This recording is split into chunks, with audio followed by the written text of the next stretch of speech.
Hi, this is Sharon Lee, the product engineer at Supermap Research and Develop Center. I'm really glad today to share with you guys about the applications and techniques of artificial intelligence GIS. I will cover this four parts today: the introduction of AI, spatial machine learning and deep learning, AIGIS workflow, and the applications of AIGIS.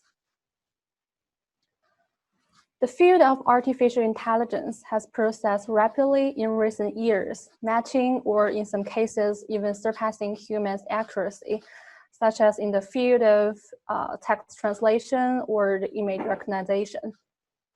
In today's hotspot, driverless cars, smartphones and smart speakers, or even make deep inroad into radiology and gaming all need AI techniques. So AI is widely used in our life and is everywhere. This is the brief history of AI development. By 1950s, we had a generation of scientists has the concept of AI culturally assimilated in their mind. But due to a lack of computational powers and fundings, the research came to a slow roll for the next 10 years.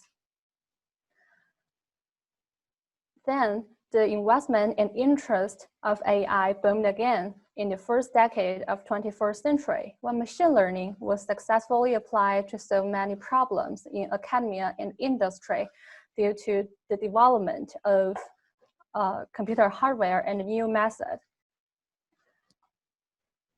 And it's attract more and more attention this year when deep learning emerged. I don't know how much you guys know about artificial intelligence, so I will talk about more about them. Not only about the AI, but also the machine learning and the deep learning. So broadly speaking, artificial intelligence is the ability that a computer can perform a task that usually need human intelligence. And machine learning is a key engine to make it possible. It enabled machines to improve the task with experience. It can iterate again and again. The deep learning is the type of machine learning that emerged these years. It uses the computer-generated neural network, which is inspired by human brain to perform the task and give us the answers. When we talk about machine learning, supervised learning and unsupervised learning are two key concepts that we need to know. Supervised learning can train a pre-labeled input to predict the predetermined output. It's try to use the function to show the relationship between input and output. By contrary, unsupervised learning can infer the patterns and relationship from the unlabeled input data. It does not need human supervision. Classification and regression are two tasks that of supervised learning. And clustering is the traditional unsupervised learning. And deep learning, as we talked before, is go cross between these two. So what does three tasks mean? Classification can classify the data into several predetermined categories. Is used when the output variable are categoricals, like true or false, yes or no, children, adult, or early. As this graph shows, it can classify the email into spam or non-spam. Regression tries to predict the continuous numerical output variables, like the housing price, the weather forecasting. And clustering used when the clustering tries to group the objects into several classes based on the similarities. It's try to make sure the objects in the same group had the highest similarity, and the objects in the different group has no or low similarities. So after we talk about something about machine learning, let's come to deep learning. Convolutional neural network is a popular deep learning method these years. This purple point called a neutron, and they form the neural network. Neural network is the abstract of biological process that take place in the brain, and is mimic the firing of interconnected neutrons in the response to stimuli. This graph shows how neural network can transfer the new income information from one layer to the next by firing the neutrons. One thing you need to mention about neural network is about the hidden layers. You can add many hidden layers you want when you build the neural network. And these hidden layers make sure the network can learn features in a so-called hierarchy, from simple to complex.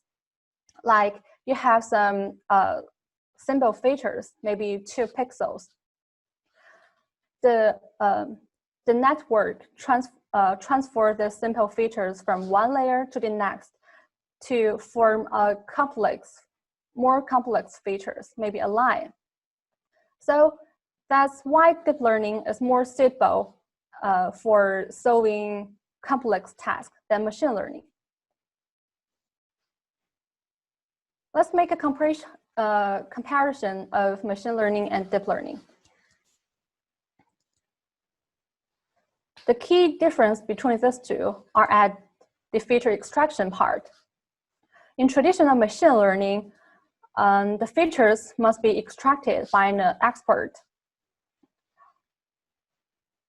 Broadly speaking, the performance of a machine learning system depends on how accurately the feature has been extracted or identified.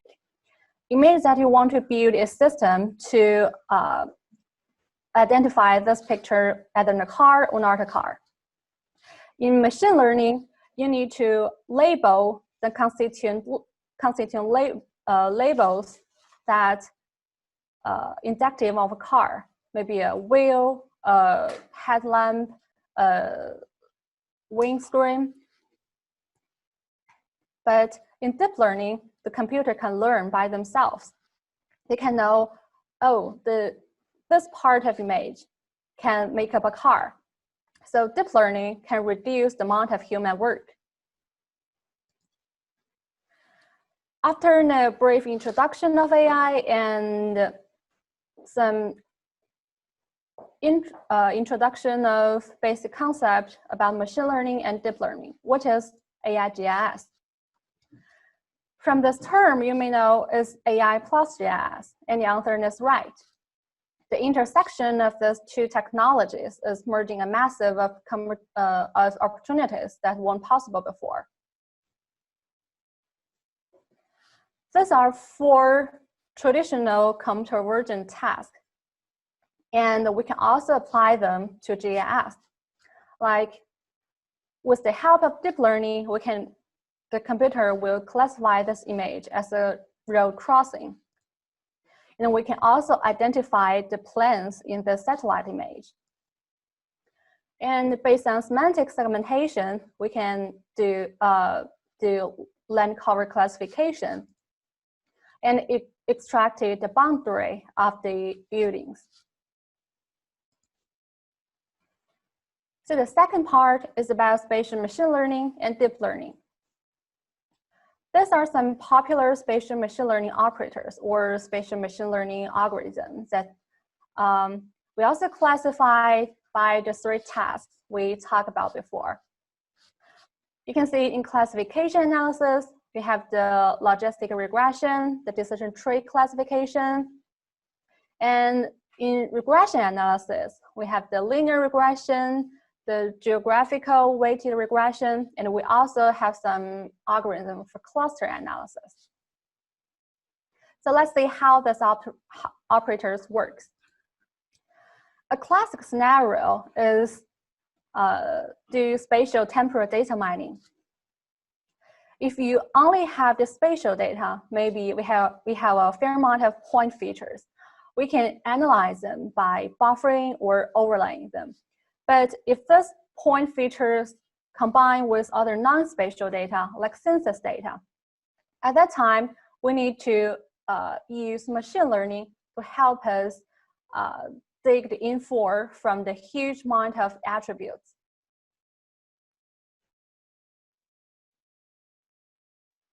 So for example, we have the open source crime data, and we also download some economic and demographic data. We want to analyze the crime cases around Chicago. With the help of forest-based classification, we can predict the crime rate.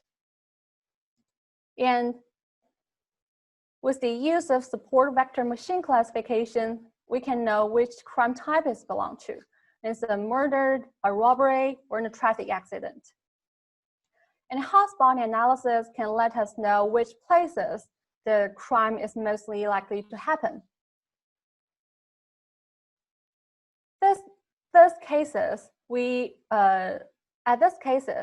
use the machine learning algorithm directly.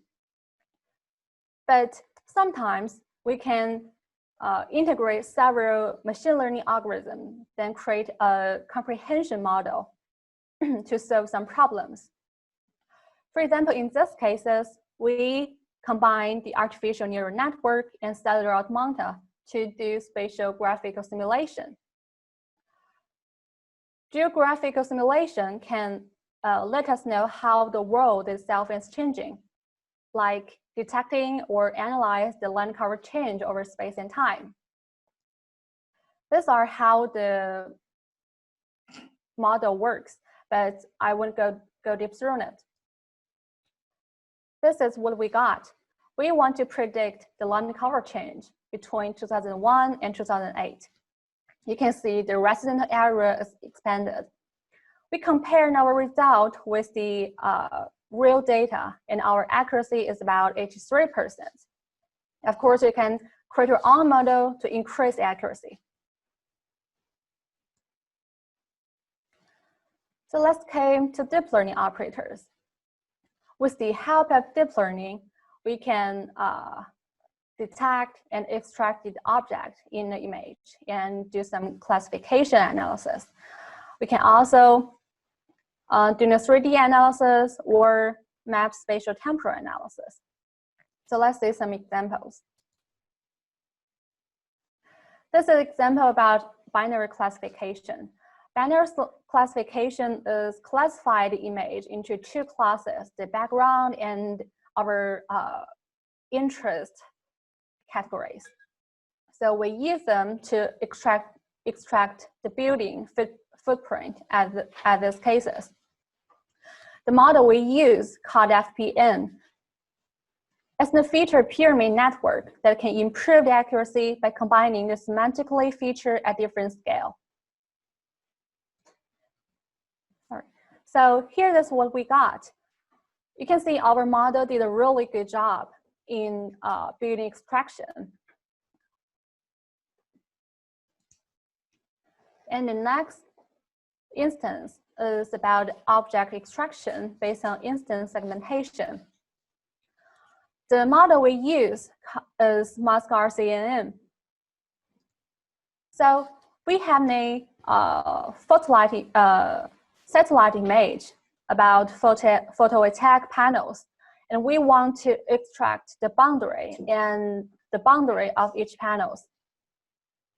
If we use semantic segmentation, you can see the resolution of the image is not very high.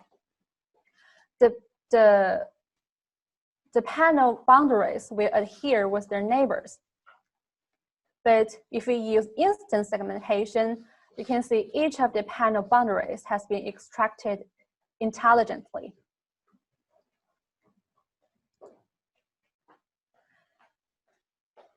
Our last instance is about map spatial temporal analysis.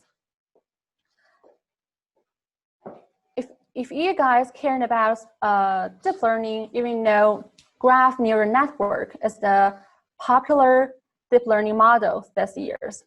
It includes nodes and edges in the models. So this spatial structure lets these models can suitable for some specific scenario. Like we can use it to predict the traffic flow. We treat the sensors on the road as the node in the models, and the distance between the sensors as the edges. And we use this, and we use the past 4 months data to predict the traffic flow in the next 1 hour at 5 minutes intervals. Our highest accuracy is more than 92%, which means our model GNN can really predict the traffic flows at this area. This is a cheat sheet about deep learning models we usually use. I classify them based on the deep learning framework, like Keras, PyTorch, and TensorFlow. And the second part is about the AIGIS workflow. If you guys want to use machine learning to help you do some tasks, you usually need to do 3 steps. The first one is about the data acquisition and preparation. At this step, our raw data has been processed to the training data, which is suitable for model building and management. This is our second step. And this step is the core part in the whole workflow. And the last step is model publishing and application to use the models to get the result you want. And you can also publish your models onto the machine learning service to share with your coworkers or colleagues, and so they don't need to train the model again. And in the actual use, sometimes we found if we directly use the model inference result, is not accurate enough. So sometimes we need to add some data post-processing tools to help us perfect the result, like expand, shrink, regional group, and boundary clean are all the post-processing tools. This slide can help you guys have a clear understanding about the whole workflow. So we have the training data and the labels. We use them to train the model and use the validation data to verify the model. If you think the model is accurate enough, you can use them on the test data to get the result you want. Most GIS software provides some built-in machine learning tools to let guys use the machine learning or deep learning service easily, like in Supermap at Desktop X. It provides some data preparation tools, and it provides the model construction and model application tools. This slide shows the data post-preparation example about road extraction. We want to extract the road in this image. So you can see after the binary classification, we add several post-processing tools like expand, shrink, majority filters, and binary stem rasters. This is the outcome of each tools. And this is our final output. You can see the outlook and the connection of the road is really good. The last part is about the applications of AIGIS. I will use 2 actual projects to let you guys know how to use AIGIS and what's the methodology or workflow in it. The first one is about the application of machine learning in China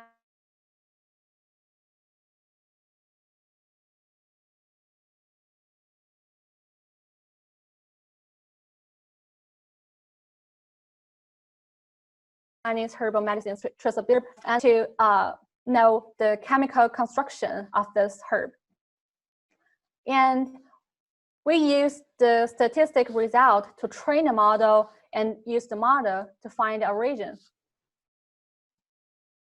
So our raw data include 29 chemical elements, and each row shows the